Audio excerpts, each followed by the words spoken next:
चलिए देखिए बच्चों, आज हम सेट बी के सभी क्वेश्चनों को सॉल्व करने वाले हैं।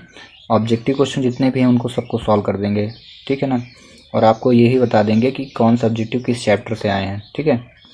टोटल नंबर का जो पेपर वो 75 का है, तो 30 नंबर के जो भी ऑब्जेक्टिव हैं देखिए कैसे सॉल्व करना है, ठीक है।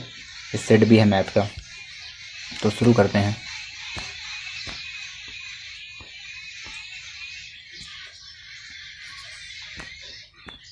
चलिए क्वेश्चन नंबर फर्स्ट देखिए आप, क्या दिया है। त्रिभुज एबीसी में डी समांतर है ए बी, तो डी समांतर ए बी का मतलब है आपको प्यारा सा एक त्रिभुज बनाना है यहाँ पे। और यहाँ पे क्या बोला है ए बी, तो ए बी आप यहाँ पे नीचे रख देना, ठीक है। और ऊपर यहाँ पे सी कर देना, ठीक है। इसके बाद यहाँ पे डी लिख देना और डी के बाद ई यहाँ लिख देना। ये समांतर रेखा कहलाती है, ठीक है। ये चैप्टर 6 का क्वेश्चन है। अब इसमें बोला है जो भी नंबर दिए उनको रखते जाए। सी डी कितना दिया है, सी से डी, तो सी डी दिया है आपका 6, तो यहाँ पे आप रख दो। इसके बाद ई सी दिया है 8, तो यहाँ पे रख दो, ये 8 हो गया। बी से ई दिया है आपको 12, तो यहाँ पे रख दो। और इसके बाद डी ए का मान निकालना है, ये डी ए की वैल्यू इसको निकालना है। तो क्या होता है, यहाँ पे बेसिक प्रोपोर्शनलिटी थ्योरम लगाएंगे, थ्योरम। तो ये क्या होता है, सी डी बट्टे ए डी हो जाएगा। सी डी बटे ए डी करेंगे, यानी 6 बटे ए डी का मान नहीं पता है तो आपको रखना है ए डी, और बराबर लिखना, इधर लिखेंगे 8 बटे 12, ठीक है, ऐसे लिख देना। इसके बाद आपको ए डी की वैल्यू चाहिए, तो तिर्यक गुणा करिए आप, ठीक है। तिर्यक गुणा करेंगे तो देखिएगा 8 गुणे ए डी हो जाएगा, इधर ऐसे 8 into a d is equal to, इसका इसमें इंटू हुआ, ठीक है। अब हम करेंगे 6 का गुणा 12 में, तो 6 गुणे 12, तो 12 छंग 72 भी आप कर सकते हो, या 12 छंग 72 लिख दीजिए। तो ये हो जाएगा आपका 12 छंग 72, ठीक है। 1 मिनट, 12 छंग 72 आप रख दो, यहाँ 72 कर दिए, ठीक है। इसके बाद क्योंकि आपको ए डी की वैल्यू चाहिए, तो a d is equal to कितना हो जाएगा, 72 बटे 8 कर दीजिए, और ये दोनों डिवाइड, तो 8 नंबर 72, यानी ए डी का जो मान आएगा वो कितना आएगा, a d is equal to 9, ठीक है। तो इसमें से आप ऑप्शन देख लो, ऑप्शन कौन सा है, तो ये देखिए ये ऑप्शन, ठीक है, आपका सही होगा डी, ऑप्शन 9, ठीक है। ये क्वेश्चन बहुत ही इंपॉर्टेंट है, ये है 6.2 का क्वेश्चन है, तो 1 और 2 क्वेश्चन अच्छे से लगा लीजिए, तो आपसे क्वेश्चन बन जाएंगे, ठीक है ना। तो कभी कभी क्या होता है कि 2 नंबर के क्वेश्चन में आता है, जैसे आज ऑब्जेक्टिव में आ गया है। चलिए नेक्स्ट क्वेश्चन करते हैं हम दूसरे क्वेश्चन पे क्या दिया है, ए बी इस प्रकार है कि ए क्रॉस बी 432 है, और यहाँ एस सी एफ दिया है, क्रॉस बी का मतलब ए इंटू बी, और 6 दिया है, एस सी एफ 6 दिया है, तो एलसीएम बराबर क्या हो जाएगा, दो संख्याओं का गुणनफल, तो ये दिया ही है ऑलरेडी, तो 432। अब बटे कर देना है ये 6 को, तो 6 का भाग कर दीजिए, तो 6 सत्ते 42 हुआ, 1 बचा, तो 2 हुआ, तो 6 दूनी 12, यानी 72 इसका आंसर होगा। कितना हो जाएगा, इसका आंसर 72 भी होगा, पहले का डी था। क्वेश्चन नंबर 3 पे आप देखेंगे, तो इस पर आप देखिए तो क्या लिखा है, A square plus B X square plus B X plus C एक द्विघात बहुपद है जिसके शून्यक दिए हैं अल्फा और बीटा, तो शून्यकों का गुणनफल क्या होगा, अल्फा डॉट बीटा। ये बहुत इंपॉर्टेंट क्वेश्चन है, कभी गुणनफल पूछेगा तो कभी योगफल पूछेगा। ये कहाँ है, 2 चैप्टर का क्वेश्चन है, ये फर्स्ट का है, ये 2 का है। तो इसका आंसर क्या लिखेंगे आप, C upon A, alpha dot beta C upon A, और alpha plus beta minus B upon A, ठीक है। माइनस बी अपॉन ए अगर पूछता, माइनस बी अपॉन ए क्या लिखोगे, अल्फा प्लस बीटा, ठीक है, ये याद रखना, माइनस बी अपॉन ए होता है, ठीक है। तो इसका आंसर क्या लिखेंगे, सी अपॉन ए।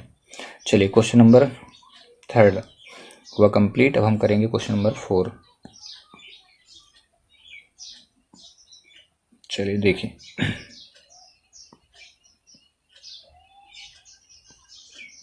एक मिनट,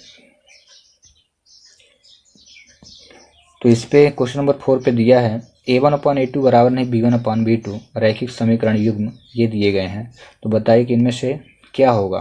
तो इसका पहले का आंसर यही होगा, एक अद्वितीय हल होगा, ठीक है। यदि बराबर नहीं होगा तो एक अद्वितीय हल, यदि इसके बाद इसे कोई हल नहीं होगा तो इसके लिए फार्मूला हो जाएगा a upon a2, a1 upon a2 is equal b1 upon b2 और is equal not c1 upon c2। ये याद रखना, कोई भी आ सकता है, जरूरी नहीं कि यही आएगा एग्जाम में।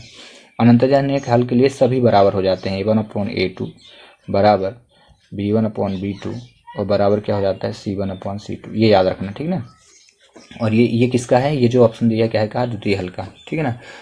चलिए क्वेश्चन नंबर हम अब करेंगे नेक्स्ट। क्वेश्चन नंबर 5, इसमें लिखा 6, 12, 18 का कौन सा पद चौमन है।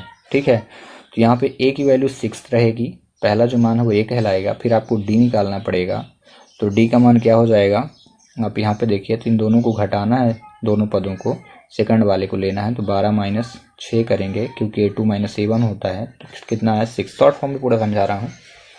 कौन सा पद चौमन है, तो पद का मतलब हो जाता है एन का मान, तो ये लास्ट टर्म दिया है, यानी ए एन का मान दिया है, ये ए एन इज इक्वल हुआ चौमन। फार्मूले पे आप रख दो, तो ए एन इज इक्वल क्या होगा, ए प्लस एन माइनस 1 और डी, ये रखो। यहाँ पे एन है चौमन, तो यहाँ पे 54 लिख दो, बराबर लिखो ए का मान कितना दिया है 6, तो यहाँ पे 6 लिखिए, प्लस लिखिए एन माइनस 1 लिख दीजिए, और डी का मान कितना दिया है, डी का मान देखिए कितना आया है 6 आया, तो इसको 6 रख दीजिए। देन इसके बाद आपको करना क्या है, इस 6 को यहाँ पे चौमन से घटा दीजिए, तो कितना हो जाएगा चौमन माइनस 6 बराबर उधर कितना बचा n minus 1 d, bracket close करके डी लिखिए। तो 48 यहाँ बच गया 48, और ये डी की जगह आपको रखना क्या था 6, तो यहाँ पे 6 जरूर लिख लेना, ये 6 है। ठीक है, अब ये 6 इधर डिवाइड पे आ जाएगा, तो बराबर हुआ एन माइनस 1। पूरा एक्सप्लेन करके बता रहा हूँ, तो कितना हुआ 8 6 48, तो यहाँ लिखेंगे 8 बराबर एन माइनस 1, और ये माइनस 1 इधर चला आएगा, तो 8 और प्लस 1 हो जाएगा इज इक्वल एन। और जब इतना हो जाएगा तो आपको क्या आगे करना है, आप खुद ही जान गए हैं, दोनों को जोड़ दीजिए, और जैसे ही ऐड करेंगे कितना आएगा 9 आ गया इज इक्वल एन। तो एन का मान क्या हुआ 9, यानी 9वां पद, तो पद का मान क्या होगा 9वां। इसमें आंसर क्या लिखेंगे आप 9वां पद। ठीक है, क्वेश्चन इसका 5वें का सी होगा। नेक्स्ट क्वेश्चन, क्वेश्चन नंबर ये देखिए, आप इसमें लिखा है 2 बिंदु, 2 points you have given A and B, then what is the distance of given point. इनके बीच की दूरी ज्ञात करना, तो ये ज्ञात नहीं करना है, इसमें डायरेक्ट फार्मूला पूछा गया है आपसे, तो आप प्यार से फार्मूला बताइए क्या होता है, x2 माइनस x1 का whole square plus y2 minus y1 का होल स्क्वायर। यहाँ a और b लिखा था, इसलिए पहले a b से बोला गया है, अगर पी क्यू लिखा होता तो पी क्यू, तो इसका फार्मूला ही है, 7 चैप्टर से क्वेश्चन आया है, तो याद कर लो, क्योंकि ये फार्मूला याद होगा तभी 7.1 के सभी क्वेश्चन बनेंगे, शुरू के 1 2 3 से लेके जो भी है ना। ये हुए क्वेश्चन कंप्लीट। नेक्स्ट क्वेश्चन चलिए करते हैं।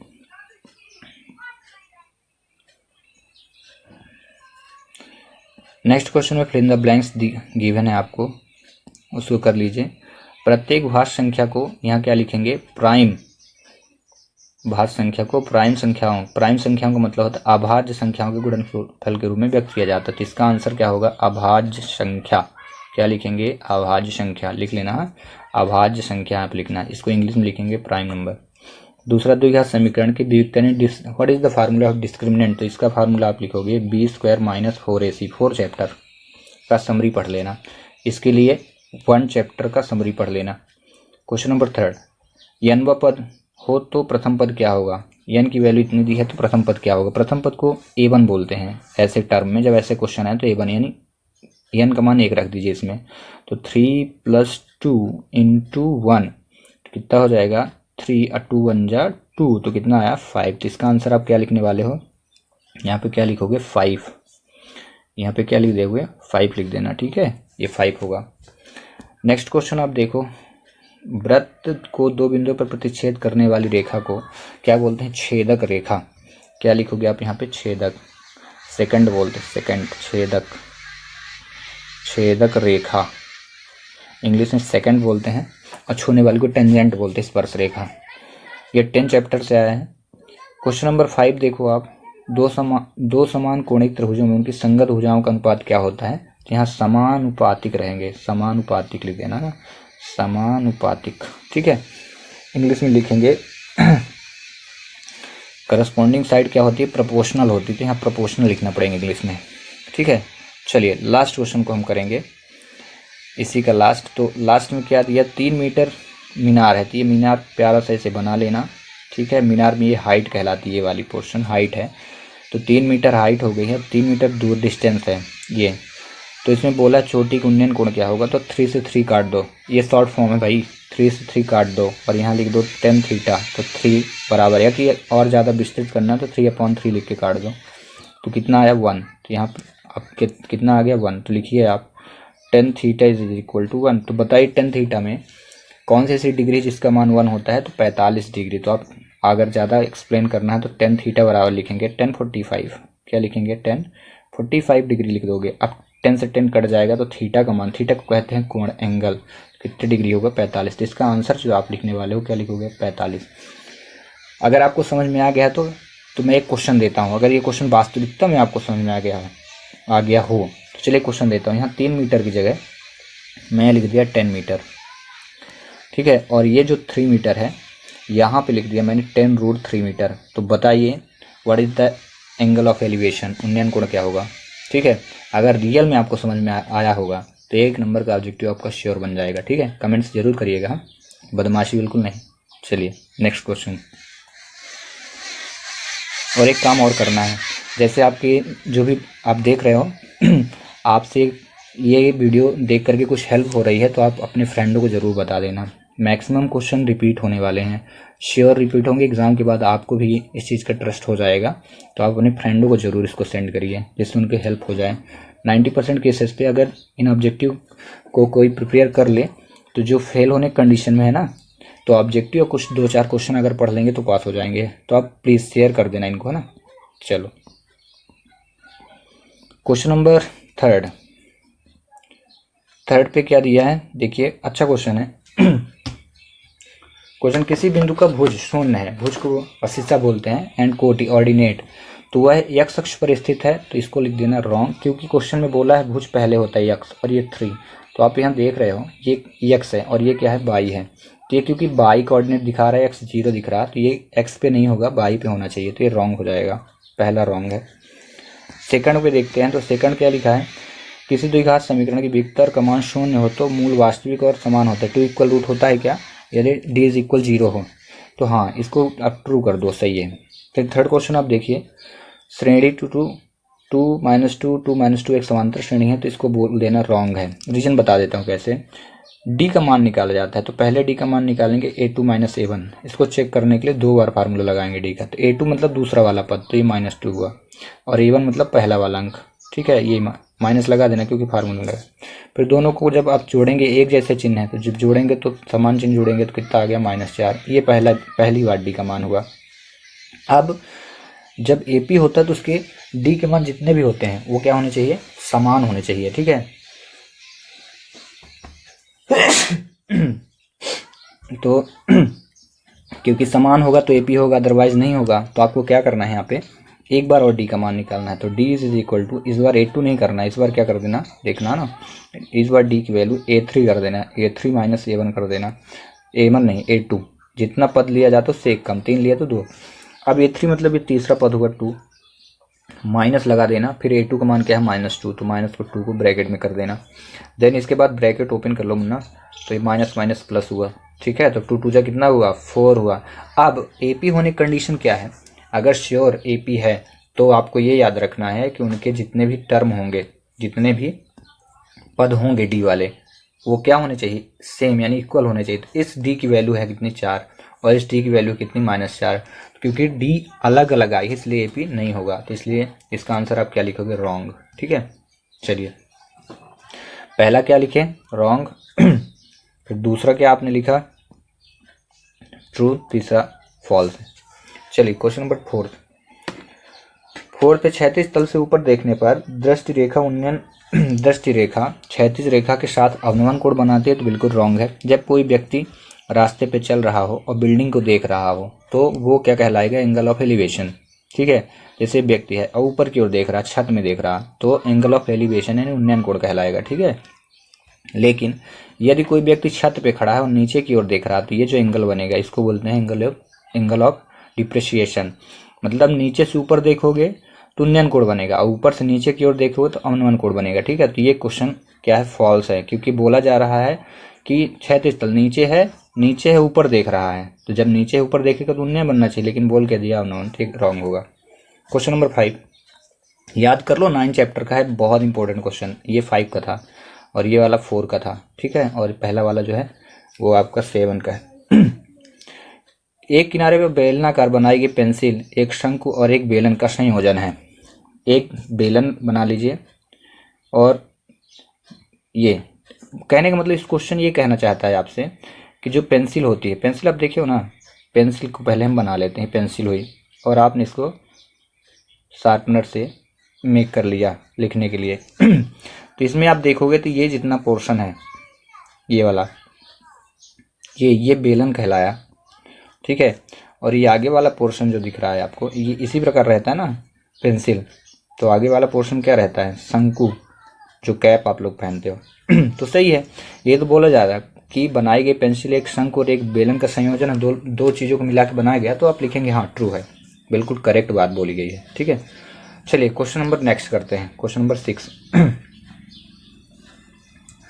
क्वेश्चन नंबर 6 में क्या दिया है, किसी घटना की प्रायिकता एक से अधिक नहीं हो सकती, तो बिल्कुल लिखिए हाँ ट्रू है भाई, नहीं हो सकती, कंफर्म, कोई बात नहीं, ट्रू लिखिए इसको, हाँ नहीं हो सकती, ठीक है, क्योंकि जो प्रोबेबिलिटी होती है वो 1 और 0 के बिटवीन होती है, ठीक है।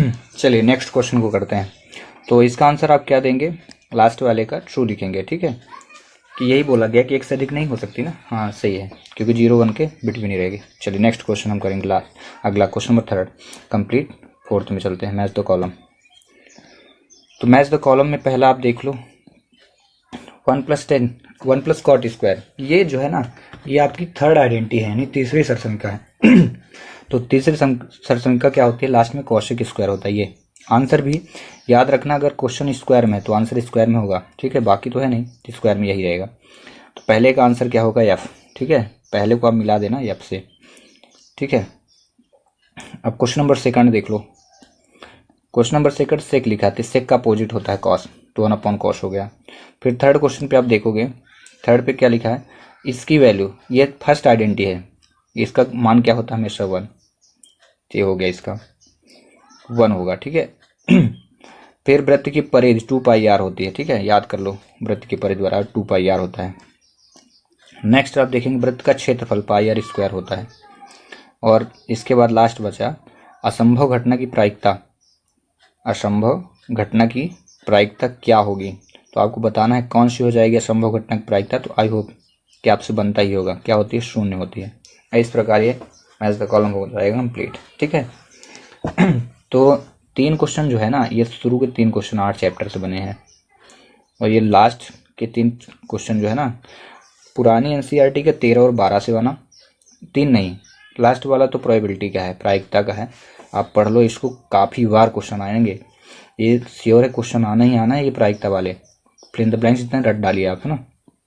तो 2 क्वेश्चन जो हैं तो वो आया है कहा जाए पुरानी एनसीईआरटी से 12-13 और नई वाली से 11-12, और ये पुरानी वाली से 15 है और नई वाली से 14 अध्याय का क्वेश्चन है, ठीक है। क्वेश्चन नंबर 5 करते हैं। आप मैच द कॉलम, ये कहा जाए कि ऑब्जेक्टिव कंप्लीट कर लीजिए ना, तो ऑलरेडी आप जो भी वीक पॉइंट है ना, मतलब जो जिनको लग रहा है कि मैं फेल हो जाऊंगा, तो वही पास हो जाएंगे, क्योंकि ऑब्जेक्टिव 30 नंबर का आ रहा है, 30 क्लियर हो गया ना, तो उधर तो फिर 2-4 क्वेश्चन कर ही लोगे, कितना भी गलत होगा, अगर 30 में अगर 20 भी कर लिए ना, 20 क्वेश्चन, तो मान लीजिए आपका क्लियर हो गया एग्जाम, ठीक ना। चलिए क्वेश्चन नंबर 5 क्वेश्चन नंबर 5 का पहला जो दिया है यह द्विघात समीकरण के व्युत्तर का मान धनात्मक हो तो मूलों की प्रकृति कैसी होगी। डिस्क्रिमिनेंट की जो वैल्यू है, जब आप डी की वैल्यू सॉल्व करते हैं तो अगर 0 आ जाए तो क्या होगा, तो 2 वास्तविक और भिन्न मूल होंगे, 2 वास्तविक और भिन्न मूल, इसका आंसर होगा 2 वास्तविक और भिन्न मूल, ठीक है, इसको लिख लेना। ये कहाँ से है, ये 4 अध्याय की समरी पढ़ लेना, वहीं से क्वेश्चन पूछा गया है ना, कि डी की वैल्यू अगर पॉजिटिव हो तो क्या हो जाएगा, तो इसका होगा 2 वास्तविक और भिन्न मूल, ठीक ना, लिख देना 2 वास्तविक और भिन्न मूल। ये समरी का ये वाला फार्मूला देख लेना, b² - 4ac = 0 को इस प्रकार से लिख दिया गया थ्योरिकल, ठीक है ना। इसी का जो आंसर लिखा है ना 2 वास्तविक और भिन्न मूल, तो इसमें 3 है फार्मूले, तो तीनों को आप रट लेना ना, क्योंकि ये पूछ लिया, तो ये बराबर वाला 0 नहीं है, ग्रेटर देन है, ग्रेटर देन 0 वाला है फार्मूला, जो ये पूछा गया ग्रेटर देन 0 है, फिर एक लेस देन 0 एक बराबर 0, ठीक ना। तो इसका आंसर क्या लिखेंगे, 2 वास्तविक और बराबर मूल। कंफर्म है ये 4 चैप्टर का है। अब 4 चैप्टर का आपको क्या ओपन करना है, समरी ही यूज कीजिएगा, ठीक ना, समरी 2 वास्तविक और भिन्न मूल, इसका आंसर लिख सकते हैं, या कि फिर 2 भिन्न मूल, दोनों होता है, ठीक है, 2 वास्तविक और भिन्न मूल, और या कि क्या लिखेंगे आप, दो भिन्न वास्तविक मूल, हिंदी में एक और आंसर इसका रहता है दो भिन्न वास्तविक मूल। तो आपको अगर बुक के अकॉर्डिंग लिखना है, मेरे अकॉर्डिंग नहीं लिखना है, तो आपको क्या लिखना है, दो भिन्न वास्तविक मूल। क्या लिख दोगे, दो भिन्न वास्तविक मूल, टू डिफरेंट इक्वल रूट। ठीक है, चलिए नेक्स्ट करते हैं क्वेश्चन नंबर इसी का सेकंड। क्या सभी वर्ग समरूप होते हैं, तो लिखिएगा हाँ, यस। ठीक है, हाँ लिख देना, क्योंकि ये जैसे एक वर्ग बना है, एक ये भी वर्ग बना है, वर्ग बना है, मान के चलिए मैथ पढ़ा है ना, मान के चलिए वर्ग बना है, तो शेप दोनों के सेम है, तो सिमिलर है, समरूप है। ये 6 चैप्टर का फिल इन द ब्लैंक्स है, जिसको इस प्रकार से क्वेश्चन बना दिया गया। ठीक है, चलिए अगला क्वेश्चन नंबर थर्ड, ये वाला 4 चैप्टर का था दूसरा 6 का। वृत्त की स्पर्श रेखा वृत्त को कितने बिंदुओं पर स्पर्श करती है, तो इसका आंसर 1 लिखिएगा। 10 चैप्टर से क्वेश्चन आया है, बहुत इंपॉर्टेंट क्वेश्चन, ठीक ना। 1, जैसे ये सर्कल है, इसको ऐसे टच कर दी, तो कितने बिंदु पर टच, किसी एक बिंदु पर टच की होगी, ठीक ना। इसी को टेंजेंट ही बोलते हैं, टच कर दिए, ठीक ना, एक बिंदु पर टच कर दी। चलिए क्वेश्चन नंबर हम 4 करते हैं इसी का 4th क्वेश्चन। तो क्या है, 1, 4 और 3, 2 को मिलाने वाले रेखाखंड के मिड पॉइंट के कोऑर्डिनेट क्या होंगे, मध्य बिंदु के निर्देशांक क्या होंगे। ठीक है, तो कैसे निकालेंगे, इसका फार्मूला होता है x1 + x2, याद कर लो फार्मूला, अपॉन 2 जब x का निकालेंगे, और एक फार्मूला होता है y1 + y2 अपॉन 2, ये भी समरी है 7 चैप्टर की। इसको शॉर्ट फॉर्म में अगर निकालना है तो कैसे करेंगे, तो पहले को पहले से जोड़ दीजिए, 2 का भाग कर दीजिए, तो 1 + 3 अपॉन 2, तो कितना हुआ 4 अपॉन 2, कितना हो जाएगा 4 अपॉन 2, दोनों कट गए, कितना आया 2। फिर ऐसे सेकंड को सेकंड से ऐड कर दीजिए, क्या करेंगे, सेकंड को सेकंड से ऐड करके 2 का भाग, तो 4 + 2 अपॉन 2, तो 6 अपॉन 2, ऐसे कर देना, दोनों ही कटेंगे, कितना है 3। अब जैसे आया है ना आंसर, उसी प्रकार लिख भी दीजिए। तो इसका आंसर क्या लिखेंगे आप, इसका आंसर लिखेंगे तो क्या लिखेंगे, 2 and 3, 2 3, ये ब्रैकेट में लिखना ना, इसका आंसर क्या लिखोगे, 2 3 लिखना, गड़बड़ ना कर देना, 2 और 3 लिख देना। क्वेश्चन नंबर 5 का आंसर 2 3 होगा, कंफर्म कर लो आप, पहले 2 3 ही लिखना, कुछ गड़बड़ नहीं लिख देना। यहाँ पे मैं लिख देता हूँ, इसका आंसर क्या लिखोगे, 2 3। स्पर्श रेखा वाले का 1, इसका दो भिन्न वास्तविक मूल हो जाएगा, और हाँ लिख देना, हाँ। चलिए अगला क्वेश्चन करते हैं, क्वेश्चन नंबर 5।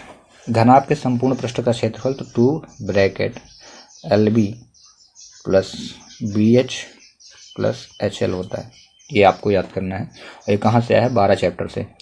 पुरानी किताब 12 चैप्टर, और नई किताब जो है नई किताब आप, पुरानी किताब 13 का है, नई किताब का 12 का है। ठीक है, क्वेश्चन नंबर लास्ट क्वेश्चन को देखिए, 2 4 8 7 5 4 9 6 7 1 7 का बहुलक क्या होगा, what is the mod of given data. तो मैक्सिमम फ्रीक्वेंसी जिस नंबर की होगी वही बहुलक होगा। ये तब की कंडीशन है, ध्यान रखना, ये तब कंडीशन अप्लाई करना जब क्या हो, बहुत सारे नंबर दिए हों, अब कोई नंबर बार बार रिपीट हो, तब ऐसा करना, ठीक ना। क्योंकि इसमें देखो नंबर तो बहुत हैं, लेकिन रिपीट कौन कौन से हुए हैं, 4 रिपीट हुआ, 4 और 7 रिपीट हुआ, लेकिन 7 की फ्रिक्वेंसी देखो 1 2 3 बार आया। तो ऐसी कंडीशन में क्या होता है, जब नंबर बार बार रिपीट होते हैं तो जो सबसे ज़्यादा रिपीट होता है वही होता है बहुलक। तो मॉड क्या होगा, ये।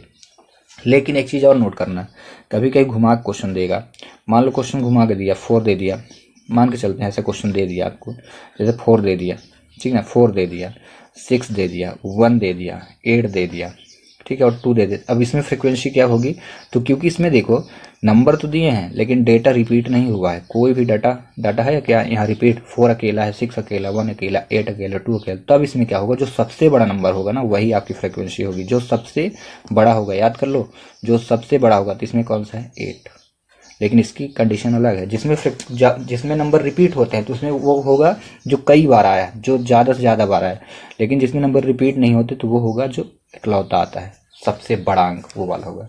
इस प्रकार क्वेश्चन नंबर 5 हुआ कंप्लीट। तो सेट बी के सभी क्वेश्चन हुए कंप्लीट। अब हम अगर ये आगे के जो क्वेश्चन है, जितने भी क्वेश्चन हैं आप से अगर नहीं बनते हैं तो यू कैन आस्क, मैं आपको बताऊंगा। लेकिन एक चीज़ याद रखना, ये जितने भी क्वेश्चन में सेट में क्वेश्चन आए हैं, ये जो क्वेश्चन आ रहे हैं इनको रिपीट, ये जो है ना इनकी प्रैक्टिस कर लो आप, आपसे बन जाएंगे। अगर बन जाते हैं तो आप श्योर है पास हो जाएंगे। तो सेट ए सेट बी के सभी क्वेश्चन लगा डालिए। मोस्ट क्वेश्चन में आपको पढ़ना है, मॉड जरूर पढ़ लेना आप, माध्य मध्यिका बहुलक में लास्ट के, ठीक है। एलसीएम एचसीएफ तो ठीक ही है। हाँ, यदि इनमें से कोई क्वेश्चन आपसे नहीं बनता तो आप कमेंट्स करिए, मैं तुरंत आपको उसकी वीडियो बना करके अपलोड कर दूंगा, ठीक ना। Any time you can ask any question, ठीक है। मिलते हैं नेक्स्ट वीडियो के साथ। Till thanks for watching.